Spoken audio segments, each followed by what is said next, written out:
a spaceship appears and abducts him. Meanwhile, on Earth, Matrix transforms into Clark Kent's doppelganger. And then, of course, also in this issue, Lex Luthor continues his attempted takeover of Star Labs. Thoughts? Well, I'm not a huge fan of the whole exile thing.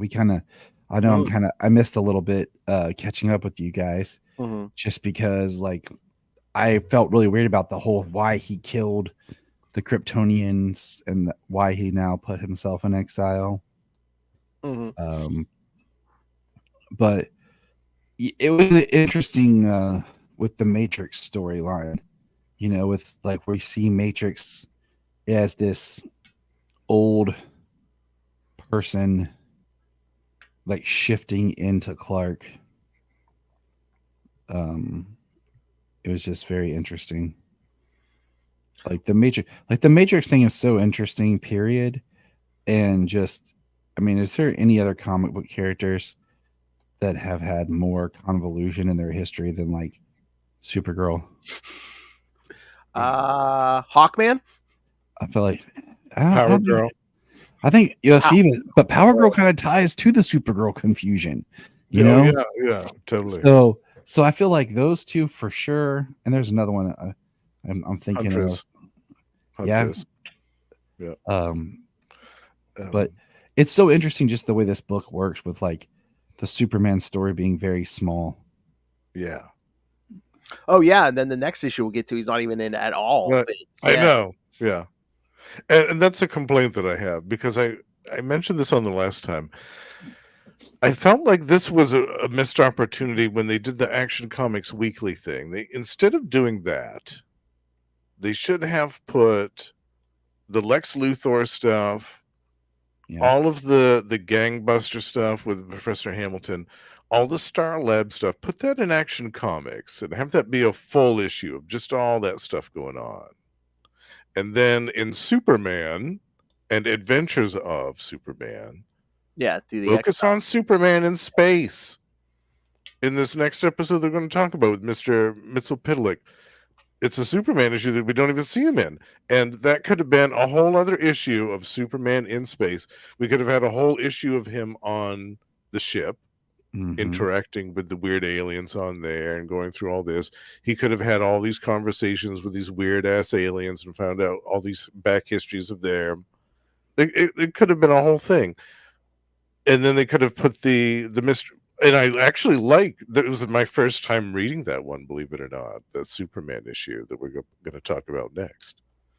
And I liked it. I thought it was great, but I thought that it would have fit better over in Action Comics instead of in a Superman story.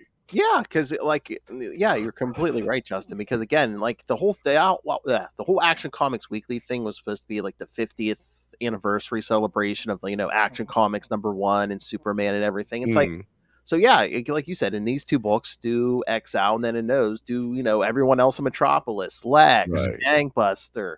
You could do the Major Crimes Unit. You could do a Daily Planet story if you Maggie Sawyer. They could have had a whole thing with Maggie Sawyer's unit and all that stuff. Turpin, all those people, and then they could have had a Team Luthor. They could have had a whole issue just on Team Luthor and Bibbo. There's so many things, and they could have done a backup story in each Action Comics issue with a different hero, like Wild Dog or one of those other ones that they put in there. That's my really big gripe about this time period with this stuff, is that they kind of mismanaged. Yeah, because they really could have gotten into more like the trauma he was going through. And again, Tyler, we even mentioned last time, it's so weird. He doesn't mention anyone besides his parents. He's leaving Earth.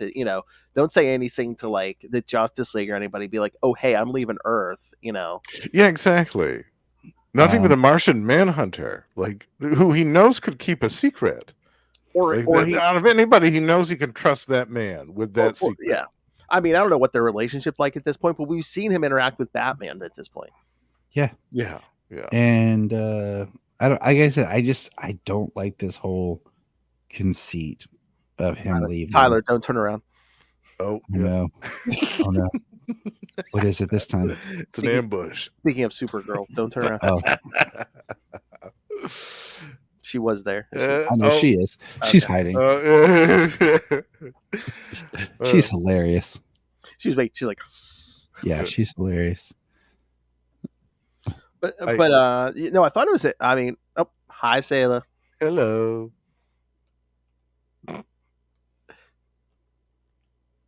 Yeah, it was a good issue. I like this one. I mean, I really like the artwork. Anytime that Jerry Ordway inks his own stuff, especially that cover. I love that cover. The cover. I love that whole sequence with him fighting the phantoms of the first so good. And then what about like the three sides of himself? What you guys think about fighting it? That was tremendous. I loved that. And it totally makes sense that he would have these hallucinations while he's suffering from oxygen deprivation, while floating around out on the middle in the middle of space on an asteroid. Mm-hmm. Like, it totally makes sense that he'd be tripping balls in this situation. Absolutely. But I have to laugh at every time I read this sequence of Matrix transforming.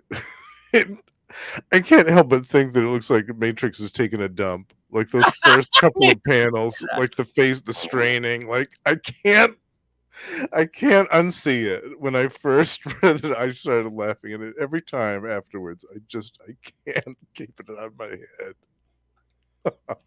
I mean, it's just so weird because I mean, I guess it was like an incredible strain and stuff, and she has still been healing. But I'm like, why didn't she just take her? If she could do this at this point, why didn't she take her Supergirl form before now? It's like, hey, yeah. I don't know, but I really enjoyed this issue. And then Gangbuster stuff too. I loved it when they were defusing the. Oh yeah, they're working on the armor and stuff. Yeah, that was great. I love when Jose goes, I'd really like to talk to that guy who's been running around this gangbuster. Yes, yeah, give him a piece of my mind. Good luck, son. Yeah, he's about 50 billion miles in that direction. Yeah, exactly.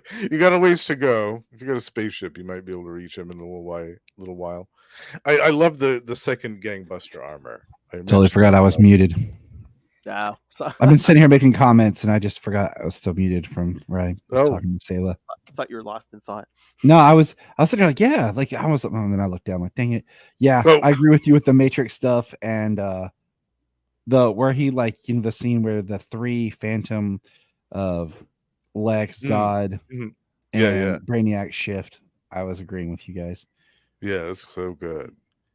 But in this, I felt the corporate Lex stuff.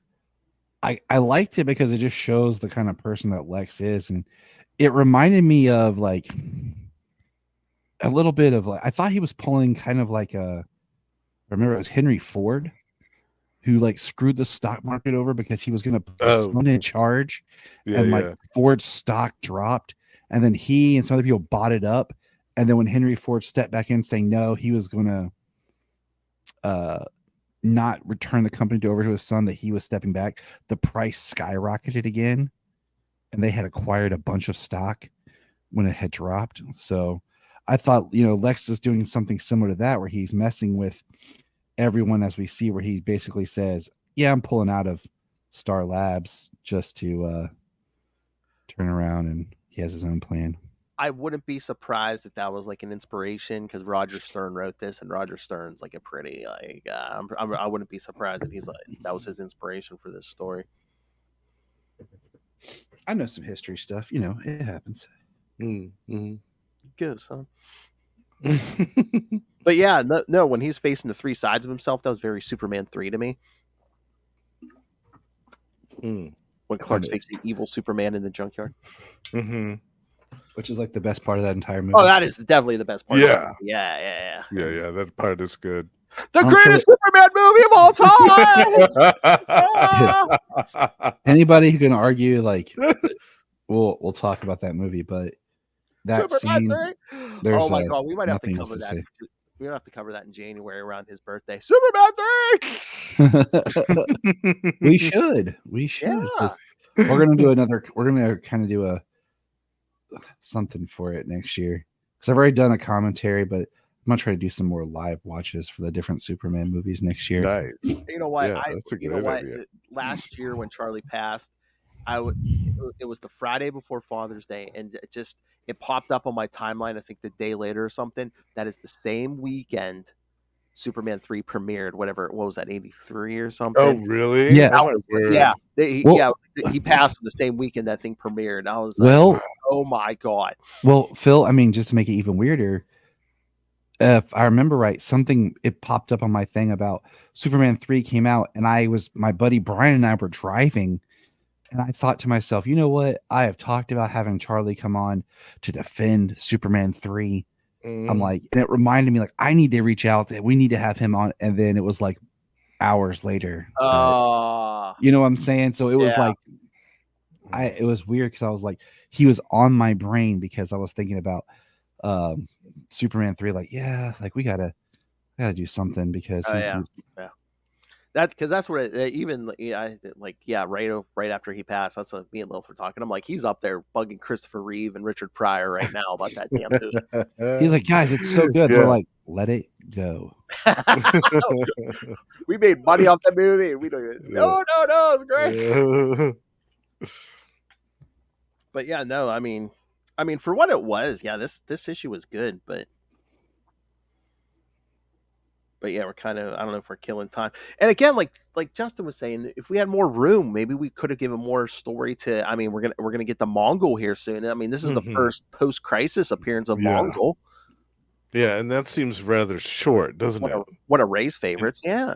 In comparison to all this other stuff that's going on, this hostile takeover crap, which I think is boring. It's about as exciting as watching paint dry. Again, I get that hostile takeover. I get that you want to show, look what's happening with Superman not on Earth, but it's like you said, do it somewhere else, do it in Action Comics, something. Yeah. Or give Lex Luthor his own little mini series or whatever. Yeah. Yeah. Instead of this backup hostile takeover, or, which we get 3 parts of. Oh God. Or it's interesting, but at the same time, like, you could, I don't know, could have been done differently. Or do X-Out in all the regular Superman books. Put the Lex stuff in one spot in the Action Annual.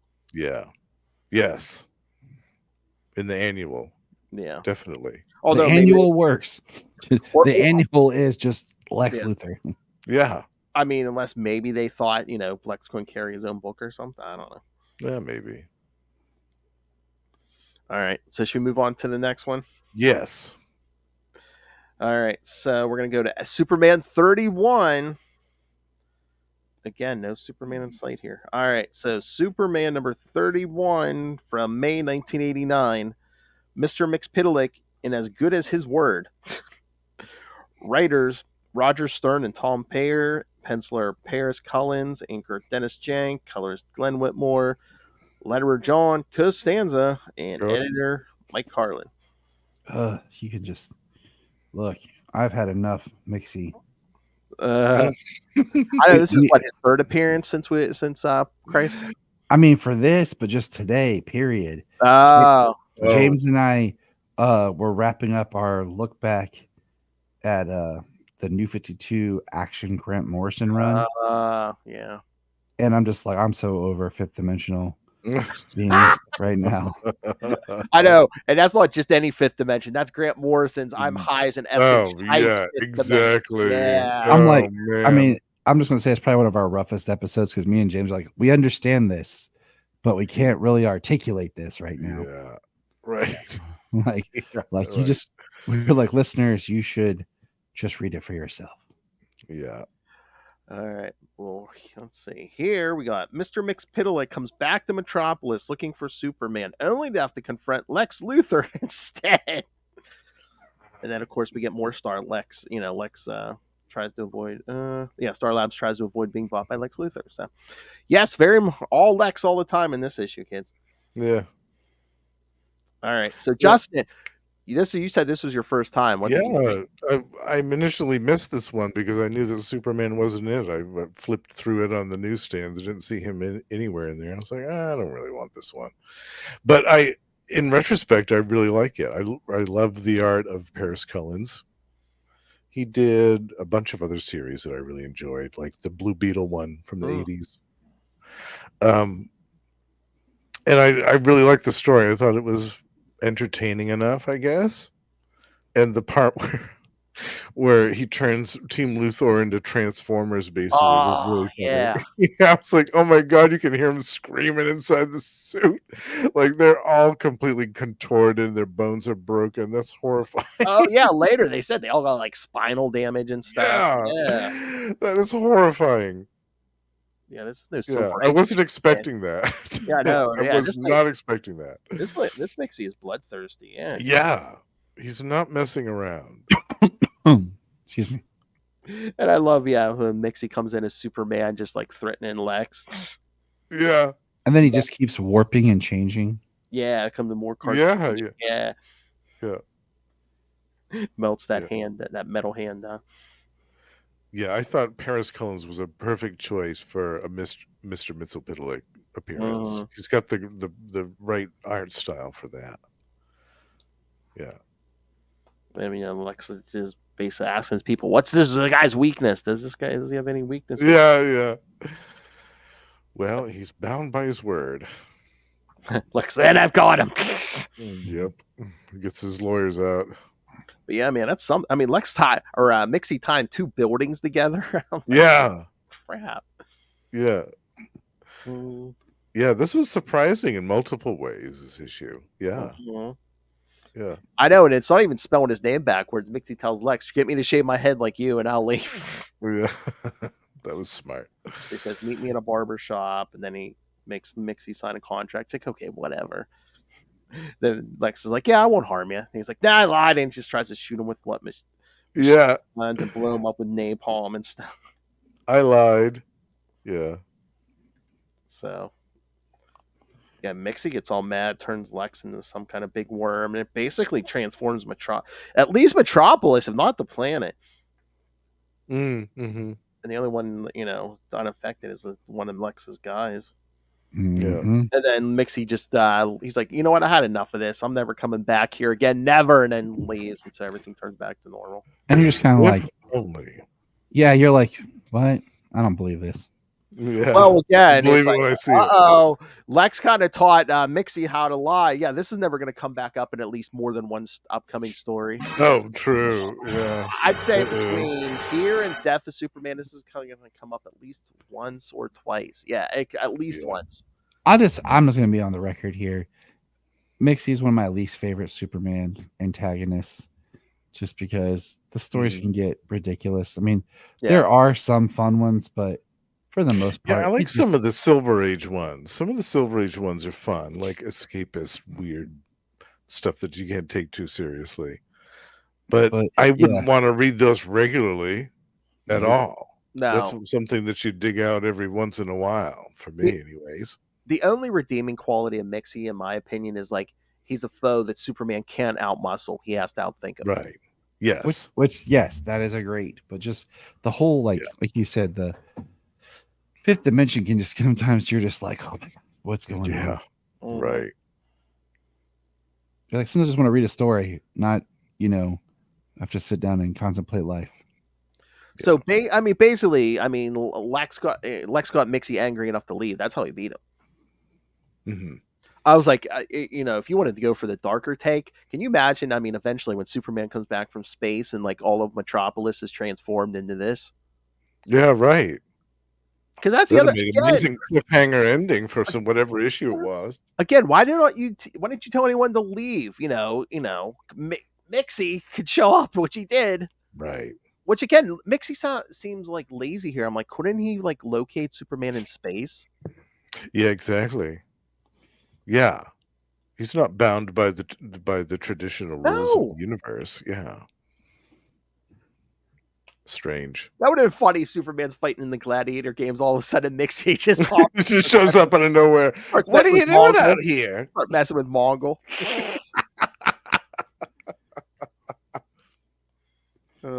That would be the best way of like building up like this big fight, and then you're like, you know what? And we're gonna just take a cheap shot. Yeah. And Superman gets out because Mixie saves him. Yeah. Because Mixie is like that.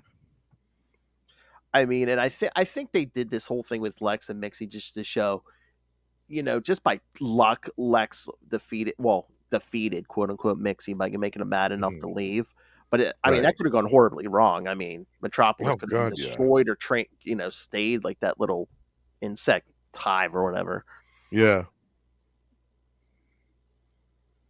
And then in the backup when Lex is visiting his poor injured guys in the hospital. Mm-hmm. Because he cares. Yeah, using it as a photo opportunity. Uh-huh. What are you saying? He doesn't care? Like, how does Lex not? Like, all he ever does is care about his people. What do you? I don't understand you guys. What are you talking about? And I love the whole Brainiac thing. It's like he wants to use Brainiac, but he doesn't dare let him come out of the sedative. So it's like I want his secrets, but I can't take the chance of letting him regain consciousness ever. It's true. Which that stalemate's gonna run its course in a little bit here. Yeah. And then Morgan Edge. Morgan Edge hearing all the rumors about Lex buying Star Labs because the stock's going up. So Morgan Edge is like, yeah, buy Star Labs. He's like, then Lex is gonna have to pay me a boatload of money. Yeah, it's a great issue of Superman without Superman. Yeah. I know. Yeah. I know. Thanks a lot. Thanks a lot. I mean, it's pretty much an all Lex issue. I don't know if they try to trick you with that cover, giant Superman trampling Metropolis, because otherwise, there's not even like a flashback panel. There's nothing. No, it's just Mixie as Superman. Yeah. Yeah, that's it. Like I said, this could have been another issue of him on board the ship, talking to the different aliens and stuff, and getting interrogated by the Mongols warriors and all this stuff. Like, I'm surprised we didn't get at least a page or two of that. Something. Something to tease, like, what's coming up. Yeah, like the last page or two, and then it's like, oh, you want to see more, check out adventures and whatever. 2 weeks or whatever. Yeah. But yeah, that's all right. Should we jump to the next one? Yes. All right. Now we're gonna go back to Adventures of Superman 454. All right. You know what? Damn it! I've been putting the covers up. Damn it! You know what? It's okay. I know. We don't judge you. Well, there's that last one with the Mixie issue. Yeah. Mixie. This scene doesn't appear in this issue. Although with me, it could. All right. So, let's get to this one. Adventures of Superman 454. There you go. It's probably the most normal issue.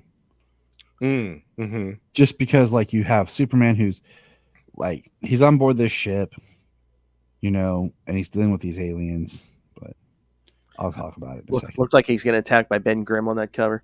Yes. Right, yeah, it does look like that. It's clobbering time. Yeah. All right, so Adventures of Superman 454, May 1989, Wayfarer, and it's the same team from the last Adventures issues. Jerry Ordway doing most of half the work. Yeah, then Glenn Whitmore, Albert de Guzman, and Mike Carlin. All right. Superman is thrown into a cell with a bunch of other alien prisoners. These fellow cellmates jump on him and claim his clothes as prizes. He wakes up and aggressively breaks free from their grasp. Some Guardians interfere to stop the fight and take Superman and another cellmate to be part of War World's gladiator games, bringing them to Mongol's throne room. Meanwhile, in Metropolis, Amanda McCoy calls the police and claims she knows the real name of the victim found in Clark Kent's apartment. Matrix, posing as Clark Kent, runs away from Kansas and visits Metropolis. He is involved in a street fight between Bibbo and some assailants. He runs away from the scene before the police arrive. And, of course, more Lex stuff. Lex takes over the lab in Colorado he wanted, so. The Psionics lab. Yeah, because Lex is a crook and a genius. Yeah. He's very shrewd. Oh, yeah. He knew what he was doing. Well, I mean, you have to be a shrewd criminal to make the kind of money he has. That's true. But so, like I said, like you have Superman kind of in a regular adventure. He's not floating and hallucinating. He's dealing with creatures, and then you have the Metropolis stuff with Dan Bowler Hat Turpin. Maggie Sawyer looking different again with different hair color and style. Morgan Edge, I totally forgot. Like, Oh Morgan Edge yeah, is this all is the the redhead. oh yeah, I forgot that. Yes, also a raccoon meets a brutal end in this issue. Yeah, and Yeah. I was like with Cat Grant and Adam, and I was like, I was watching this or reading this, and I was following, and all of a sudden I was like, oh snap! And he's like, thud, and he said, I don't break for your animals, you babies. And I was like, wait, what? I went back and was like, oh my gosh, that really did happen. That's harsh. Yeah. Mm-hmm. And then I really, we have like Ma and Pa realizing Matrix is gone as Clark. Yeah. And somehow she's already in Hobbs Bay, in Metropolis, like from the farm. But then I mean, she can kind of simulate Clark's powers, so she can't fly. Yeah. I mean, that makes sense. But then Bibbo and his Superman's pal shirt and his belly hanging out. And I forget. Was this his first appearance? No. He showed up one of the early adventures. Yeah, we covered it. Yeah. Oh, okay. But just having Bibbo here, like he's a very unbalanced kind of Bibbo. Yeah. Because some drawings he looks thicker and bigger than some. Like he looks like an old Popeye. Right. And then he like has he thinks he actually saw Superman.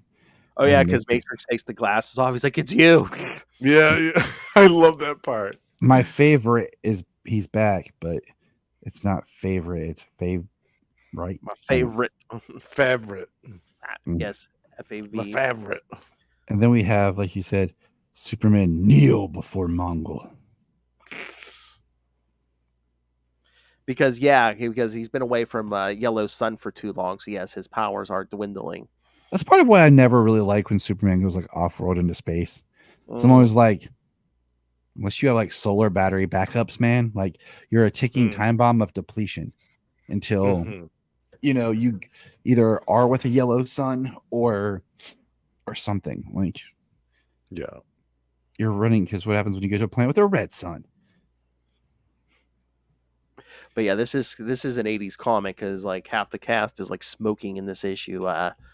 Morgan Edge, Maggie Sawyer, Turpin's got a cigar or something in his mouth. I mean, yeah, you don't see that.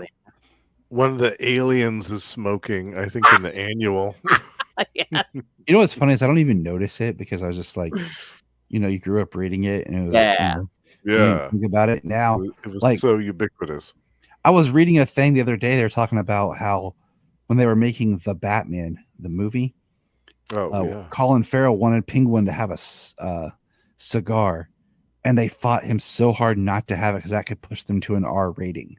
Oh God! Compared to everything else that's in that movie, him with a cigar, that's what we're afraid of. Because kids, they're just going to see that and be like, "I need to smoke a cigar." Yeah, you don't. Trust me. All you need to do to discourage kids from smoking cigars is to let them smoke a cigar. They're like, yeah. After they puke for a half an hour, they'll be all set. I'll just sit in a room with someone who smokes. My grandfather used to smoke it. Oh God. Yeah. Oh, they said I think Henry Cavill got sick off of when his appearance in Deadpool and Wolverine. Yes, he said that. He just kept the cigar in his mouth for like 8 hours. He was smoking straight for like 8 hours, made him sick. Oh, that's nasty. I'd be like, look, with today's digital technology, I'm putting the cigar here. You're just gonna digitally make that thing. Yes, I'll do one take with it lit.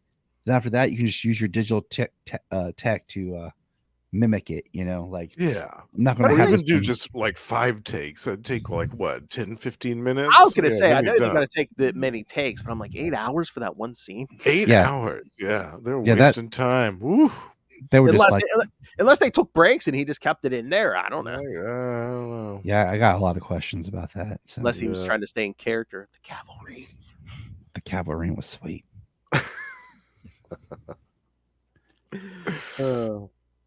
But yeah, I mean, Superman's powers are getting low because I mean they chain him up and he can't break through these chains. Yeah, they've got the manacles out. So I think he says, but in the annual, he's like, he's like, if I was fully powered, I'd just be out of here. Yeah. No, he's not. Yeah. And then we get to the exciting Lex Luthor. Oh, the thrilling hostile takeover stuff. Where we learn that he screwed Morgan Edge. He screwed everyone. Yeah. Big surprise. He doesn't want Star Labs. Star Labs are so happy. They're like, hallelujah. And then we realized that he fired 2 guys weeks ago who formed a company that were the company that bought the Psionics lab from Star Labs. And so Lex made a crap ton of money off the flipping of the stock. Yeah, and he still has. Yeah, he has the lab because again, Star Labs put out all these extra shares, which after Lex pulled his offer, like tanked it, so Morgan Edge is pissed. But then too, they knew Lex wanted that psionics lab, so Star sold it off. So Lex is like, yeah, I can just buy it now. I can just buy it. He bought it through a shell company he had previously set up, prepared to buy it, so they wouldn't see him coming. So what are you guys saying? The kids don't love financial stories? No, not at all. This kid didn't. I know. Today. Still don't. I don't understand why. Like this was a backup, and not just one issue. This is like for 3, the third backup of this. It's so weird. Because this thing with Superman aboard the ship, like I wanted more of that. Yeah. And we could have gotten more with Mongol at the end. Like when I got to the end of the main story, I was like, that's it? Like that? No. I was not impressed with that. Unless that's just because they knew they were going to have extra space in the annual. I guess, but I didn't feel like that the hostile takeover mess needed to be a 3-part backup. Or why all Lex? I mean, we haven't seen Gangbuster since 453. I'm like, why not more Gangbuster? Or Guardian? What's Guardian doing? They haven't seen Guardian since Invasion. Come on. Yeah, what's Guardian doing? What's Project Cadmus doing? Seriously. We haven't seen Lois a ton in these issues. Where's Lois? Or Jimmy. I would read. We haven't seen any Daily Planet in these issues we're doing tonight. I would rather have Jimmy show up and punch Morgan Edge and try to win Cat's affection. Yeah. I will read that for 3 issues. Over. You're my girl, baby. Yeah, substitute the panel with Morgan Edge running over the raccoon with Jimmy Olsen. Yeah. Jimmy saves the raccoon and then beats exactly Morgan Edge with the raccoon. Yes. I think we might have talked about this last time, Justin. Tyler, I want your opinion. Okay. So, I mean, eventually after Exile, it's revealed that Clark's inside source for Intergang is Kat. Because she's, this is why she's with Morgan Edge. She's like kind of trying to get the whole Intergang story. So, since she's around for a while, do you think she had to sleep with him to like keep this going? Or because I mean, I don't see a woman being with Morgan Edge for long, and if she ain't sleeping with him, he's like showing her the door. I'll say I see Morgan Edge being that kind of person who's just like he gets what he wants, and I think what we see is Morgan Edge thinks he's as powerful and great as Lex Luthor. He gets what he wants, and then we see that he's not. He's just a hopped up crime boss. Yeah, he's not really anything. I mean, I think he thinks he's greater than Lex. He's getting like weapons and stuff from Apocalypse. But poor Kat, I feel bad for her. Mm-hmm. 'Cause I feel like she just gets used always. Yeah, I mean, I think that's the other point of this. It's like they want to make it seem like, oh, look at Kat, what an idiot. She's with Morgan Edge. But meanwhile, she's trying to get the story. But I was just like, I'm like, if that's the story, then please make it like really like show us something like. Yeah, she should get the Pulitzer Prize for that. She's sleeping with Morgan Edge. Oh, yikes! Yeah, that's rough. But yeah, that was the assumption I made as well, that she. Yeah. I mean, with the way that we've seen the way they've written, especially a lot of that was Byrne, the way he wrote women and stuff that he gave them early on, like with the Lex Luthor tricking the waitress and just some of the other stuff that we've seen. Like it would not surprise me. Oh my God! I mean, Tyler, that Swamp Thing issue we did. I mean, Lex Oh was yeah, this female head of security, and Paisley just told her, Oh no. My security system's automated. I don't need you. I don't think I need Yeah. you for is what we just did." and then Yeah. the way they did like Nasty. the Lois, where they were like stripper, make sure you don't have anything. Oh right. Oh yeah, I mean, we kind of forgotten that whole plot device with the medicine for her mother. Remember that? Oh Yeah, yeah. Or like the That's second right. episode we did. That's like, That's right. see, there's just yeah. we Let's move get it. on. He's evil. Yeah, it's there's evil and then there's evil, Yeah. and I just feel for Kat because I feel Mhm. like she could have been with Jimmy. I'm gonna just keep championing that for fun. I'm just gonna keep everyone's like, who do you think Kat Grant should be with? Jimmy Olsen. But it's so weird though too because it's like he was chasing after her. Then the minute she seemed to reciprocate, he's like, "Oh, I have a girlfriend, Lucy." Because he got Yeah. scared, man. That confidence, he got put into play. He had to like man up, and he wasn't ready to man up. His mom might tell him what to do. Oh, Yeah. no, wasn't ready for the big leagues. All right, so we get to the annual. Yeah, that's Finally the get issue. to some super. Finally get to some Superman. Yes, this is it. All right. Oh, hold on. I gotta put the cover up. All right. Pay attention, Justin. I know you're gonna be distracted. Oh yeah, here we go. All right. Hey, Action Comics Annual 2 from June 1989. Memories of Krypton's Past. Writers Jerry Ordway, George Perez, and Roger Stearns. You know, it's going to be good.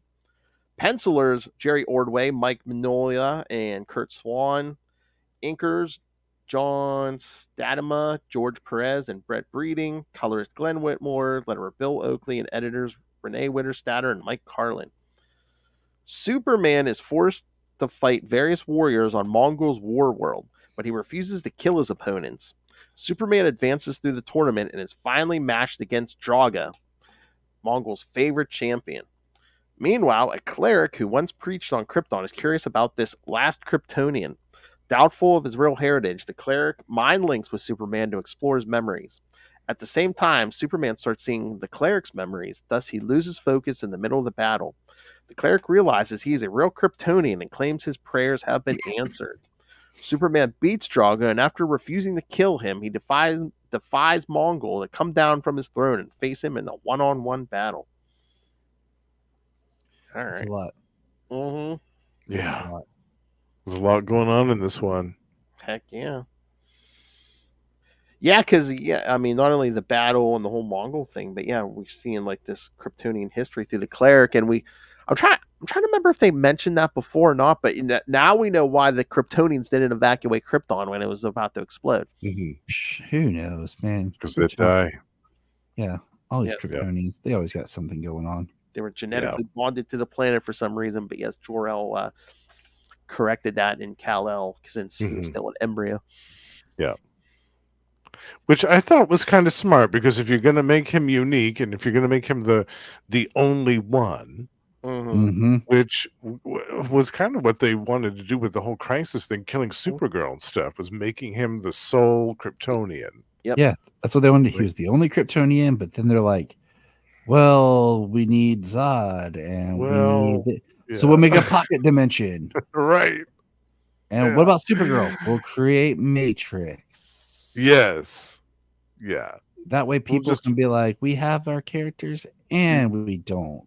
Yeah. He's the last Kryptonian. Exactly.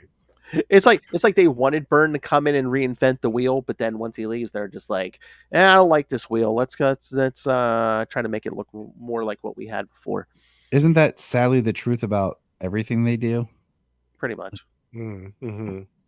Again, nothing sticks in comics. I mean, again, one writer can do like a beautiful send off, like a beautiful death for somebody, but then someone just comes along years later and undoes it. Yeah.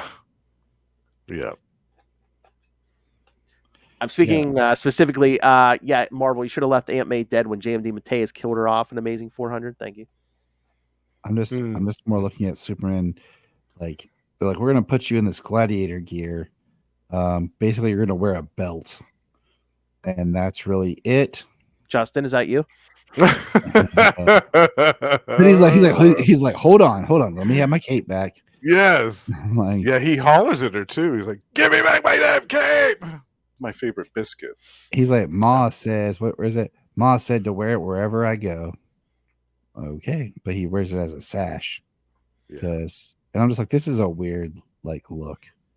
Like, just he looks like he's coming out of the Bible. Like he's like going to, like, I'm like, is he fighting Goliath with David? Is that what's up? I don't know about that. I think if you look at a lot of pictures of gladiator outfits from the Roman era, I think that there's a lot of similarities there. Oh yeah, totally. and George Perez came up with the design of this, so I wouldn't be surprised if he got some inspiration from that. There's not a whole lot of design to it. Yeah. I'm okay with that, man. We've seen Clark covered up for most of this series, so yeah, little skin's all right. I love when they mix the coloring up, like on page 15, how all of a sudden his straps are like pink. Yeah, and like everything that's like, at first I was like, was it supposed to be a stylistic choice? Because like everything in this panel, I think it was like a printing error or something. Yeah. It's like supposed to be gold, like the S in the back, there was cape and everything. It's pink. Yeah. But I did think the cleric thing was interesting. Yeah, I love that. This very weird, cool. This very weird looking ape-looking cleric thing. Yeah, and it makes sense that, Krypton would have their share of extraterrestrial visitors from other worlds over the vast history of the world, and that some of them might hang around and try to assert some type of influence over the populace. It totally makes sense. Yeah, because we kind of already saw that in World of Krypton, like the whole cloning stuff, and Krypton went to war, and the clerics Civil War. Yeah, you guys shouldn't clone, but if anyone wants to leave with me, you're more than welcome. And then, it wasn't like he was trying to make a cult or anything like that. Oh. He was just like, well, there's different ways of doing things. Yeah, that's all.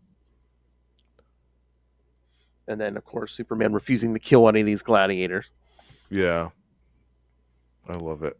I love the three different art teams as well. You've got three different art teams, and it's seamless. It's not a jarring transition when you go from one to the other, which you think it might be with three different art teams over the course of one story, but it isn't.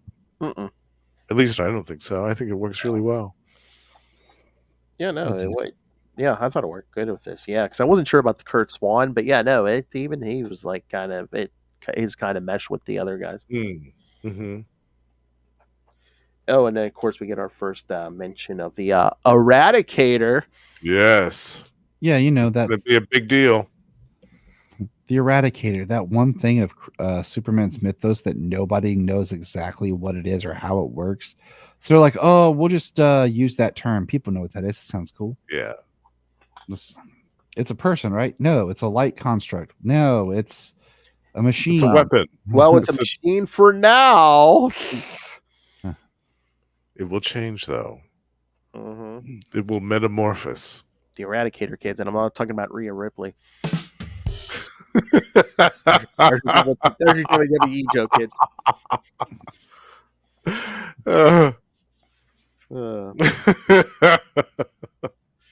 And I guess they must like the design because it's even mentioned in the story. Wow, Jor-El must have been influeed by the Eradicator's design when he created Kal-El's ship. Oh, okay, yeah. It looks similar. I also appreciated how in the back of this issue we had some new Who's Who entries. Oh yeah, for Matrix and Cat Grant. For Matrix and Cat Grant. I thought that was a nice touch. Yeah, and I was thinking because again we've seen it in the story that's mentioned on the Who's Who page that Matrix now has the mind of like a small child. I mean, I guess it's the trauma that she went through, the physical and mental trauma. But I was just like, when that Lex kind of created her, used like Lana as a template. I almost feel like at the end of that battle, she kind of lost. It's almost like wiping the computer. She lost all the Lana programming, so now she's like learning to be her own thing. Yeah. Mm-hmm. He, she, whatever. Matrix. Oh yeah, and here's the panel that every time they mention the story cut gets shown. It's like Yes, him yelling up the Mongol, "I am Superman and I will not kill." I love that. I love that. Whenever I think about this issue, I think of that scene, Mm-hmm. that particular panel. And I think, for all intents and purposes, I think this is a perfect Superman story. Mm-hmm. I mean, if you just open this up without all the other stuff before or after it, as just an annual of this is a story of Superman stranded on War World, being forced to be a gladiator in Mongol thing, it's great. And then you throw in the extra stuff with this ancient secret history of Krypton through the eyes of the cleric with this thing, the Eradicator. I love it. I think it's fantastic.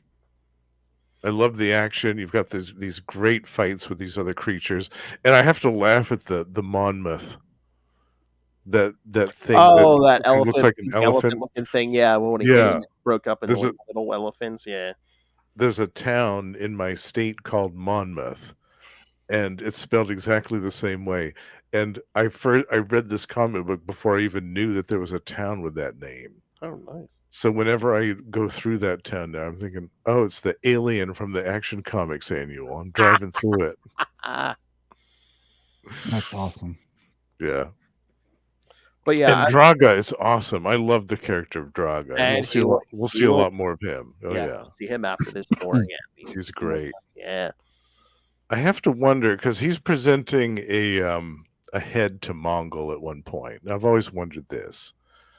Remember in the previous issue there was that kind of werewolf looking creature that was Mhm. picking fights with Superman, Lupinar, whatever his name was. I always wondered if that was the creature whose head Draga brought to Mongol. Because It it might kind have of been looked because like it. didn't they say there was at least one of those guys with Superman that they were also going to send to the game? Mhm. So it could. Yeah. Yeah. Yeah, they're like, yeah, Superman, like one or two of the other guys were going to the games. The rest of them were just going off to be slaves or something. Slaves in some mine or something. Yeah. Mhm. Yeah. But yeah, I mean that cleric blames himself for all the Kryptonian deaths because so now he's just like, I guess, lives on this asteroid. Yeah. Yeah, because how much did he say? How many did he say was on his ship? Like 200,000 or something. Yeah. It was Yeah. several thousand. Yeah. Yeah. And they all died. He couldn't have known that though. No. That they had their life bond to the planet. He I couldn't don't have think known that. they didn't even know that. Right. Yeah. Nobody knew that. That's like a cruel trick, but also a really It's neat thing to write, like create. it is. Yeah. It's a cool I mean, story. it's an excuse why they didn't leave the planet when it was about Right. to explode. Yeah. And I was going to say it's weird that in all the time and all the history of Krypton, there was never any stories of any explorers who left the planet or tried to colonize other worlds or whatever. Because you think with some But of they're the advanced warlike tech. Yeah, you past, think they try to leave the planet. Although, again, I mean, as Jor-El discovers, I'm sure the Council tries to cover it up. Cover that up too. Mm-hmm. That's probably like that secret history type thing. Like Mm-hmm. we tried, but we failed. We failed. Yeah. Mhm. So and they don't say why. Yeah. Because as Superman and the Cleric are going through the memories here, it doesn't Superman even say, it's like, why didn't Jor-El tell me about that part about all those Mhm. Kryptonians dying, and Right. some of this stuff was covered up.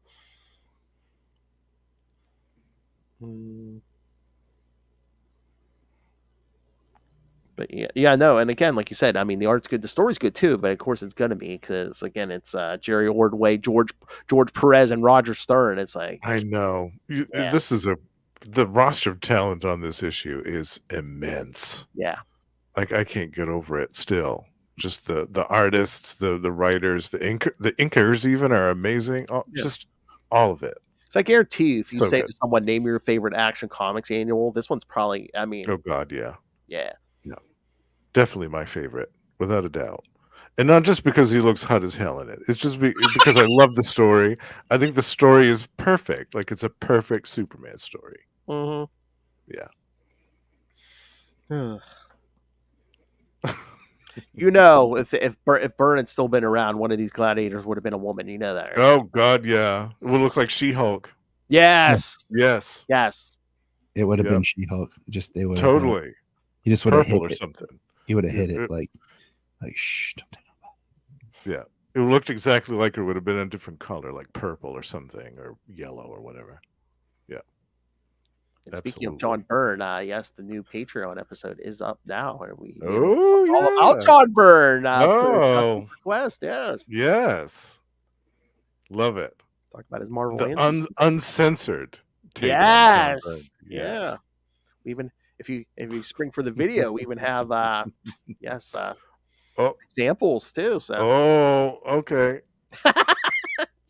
This sounds like a most interesting episode.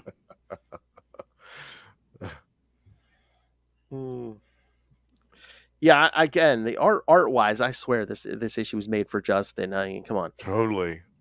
Yeah, Get, all like, the Superman exposed shots leg on. and the thigh. Yeah, jeez. It's wild. Yeah. All right, kids. So, final thoughts on these ones? Nope. I was gonna say, Tyler, any thoughts? I know Justin's still staring. Oh no, I made my piece. I said it.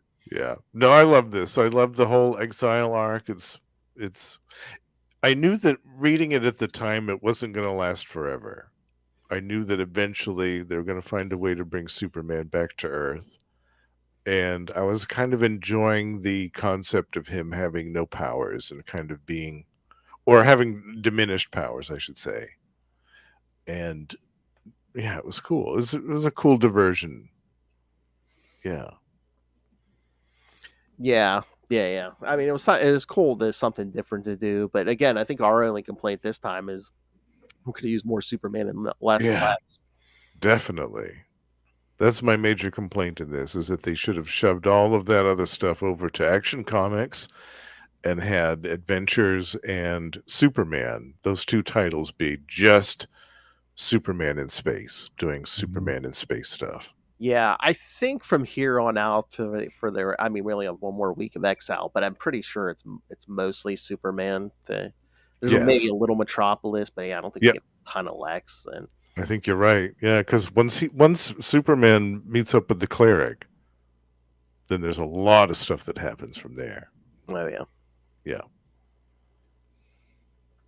All right. So yeah, next time we're going to talk again. Like I said, we're going to wrap up Exile next week with Superman 32 and 33, Adventures of Superman 455 and 456, and he's back in Action Comics 643. Action Comics is back to normal. Good. That's a big one. Yes, that's that yellow cover. Yeah. With, the oval in the middle. Yeah, Love it. George Perez cover. Yeah. I'd like to have a poster of that at some point. Yes. Yeah. And then of course, you get 3 episodes this month, kids. So yeah, in 2 weeks we'll do Superman 34, Adventures of Superman 457, and Action Comics 644. I know Tyler knows that one. Yeah, I do. Yeah. Just want to stop coughing. He's choked up from all the action, kids. All right. So yeah, send us your thoughts on all the upcoming stuff. Send us your thoughts on what we covered tonight. Email us, capesandlunatics@gmail.com, or call the voicemail 614-382-2737. That's 614-38-CAPES. And remember, you can find all things Capes Lunatics episodes, social media, merchandise. Get the brand new Capes Lunatics merch, the classic Capes Lunatics merch. And of course, Lilith demands that you Lilith, a bigger taskmaster than Mongol, demands that you rain the money on us through the Cash App link. Make it rain. Yes, please rain the money on us. Don't make us dance on that pole, or Lex is either going to buy out the club or Mixie's going to turn us into a slug or something. She looks like she was just working a stripper pole down at Divas. And of course, the Patreon. Like I said, the August episode is Lilith and I talking about the career of John Byrne, as we bring back everyone's favorite series, Boob, Windows, and Long Boxes. That is Phil's favorite. It's his legacy. Hey man, we said John Byrne. I'm like, you know what? If anyone is worthy of that, it is him.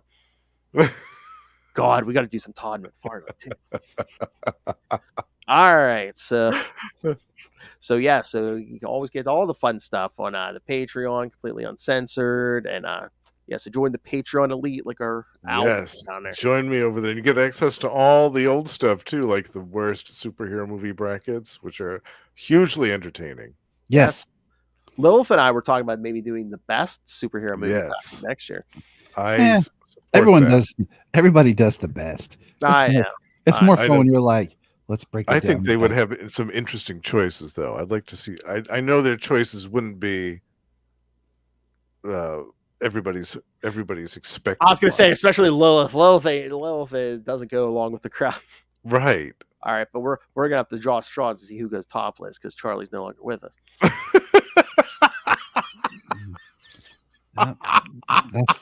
So what I'm hearing is I need to be prepared to be getting emails from Phil and Lilith. I was gonna say, probably. All right, guys, I hear you.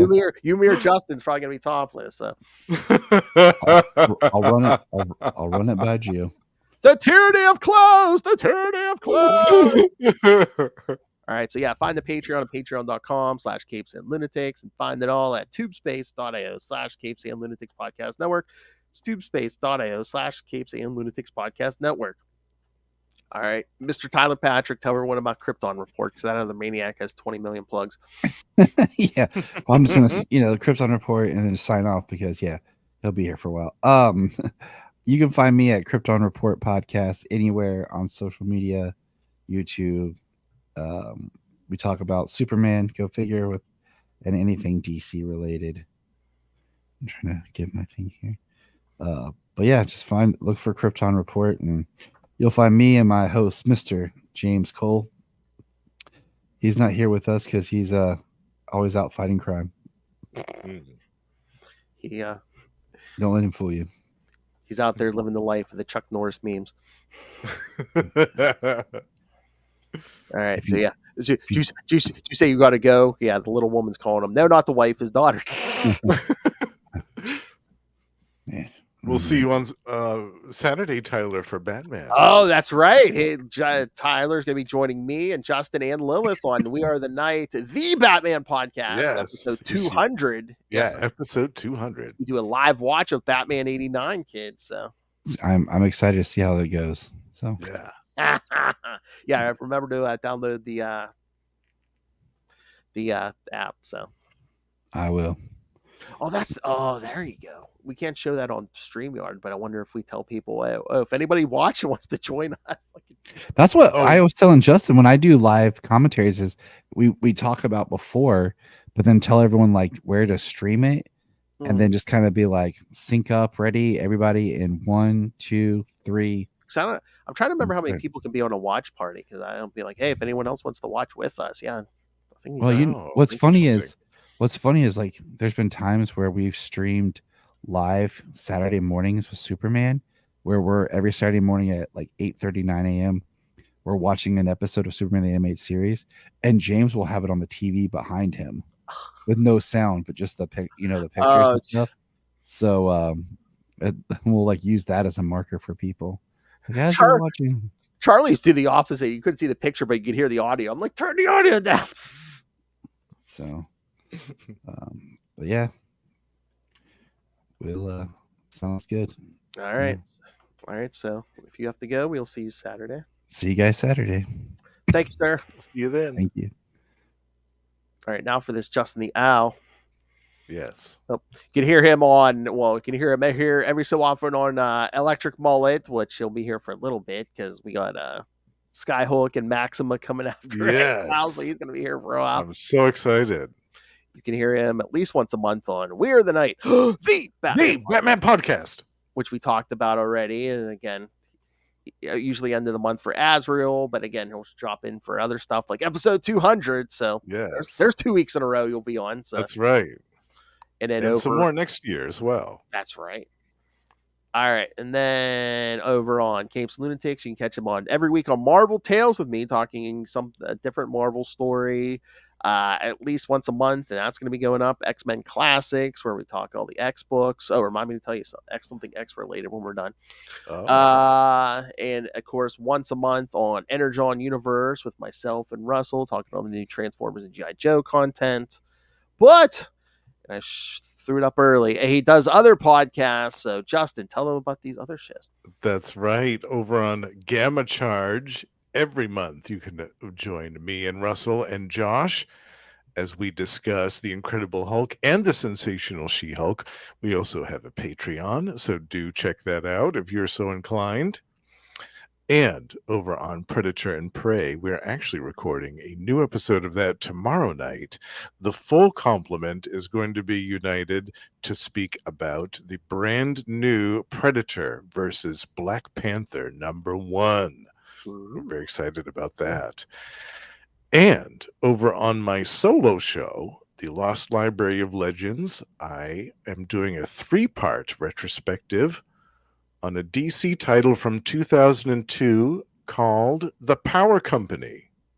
I'm going to eat this up with a fork and spoon. And also in October, I should mention, Russell and I are planning on resurrecting our other show that we do, Gone the Form of Man, the Etrigan podcast. So I'm very excited about that. Yeah. Oh, hold on, let me grab a handful of this.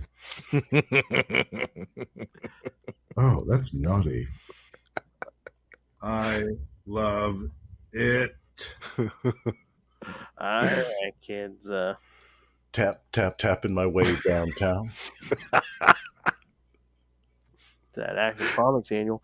All right.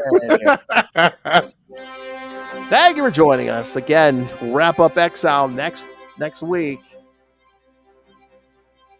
And we'll kind of wrap up Matrix for a while in 2 weeks. Yes. Well, sort of. That's it. I said for a while. Yes. That damn Eradicator.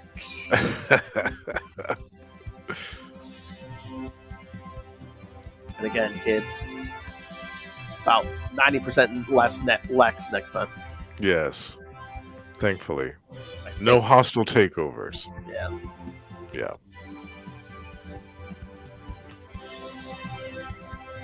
I was going to say, we'll get back to that psionics lab, but forget.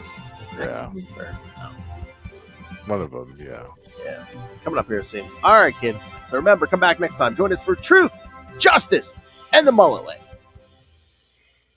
And gladiator straps.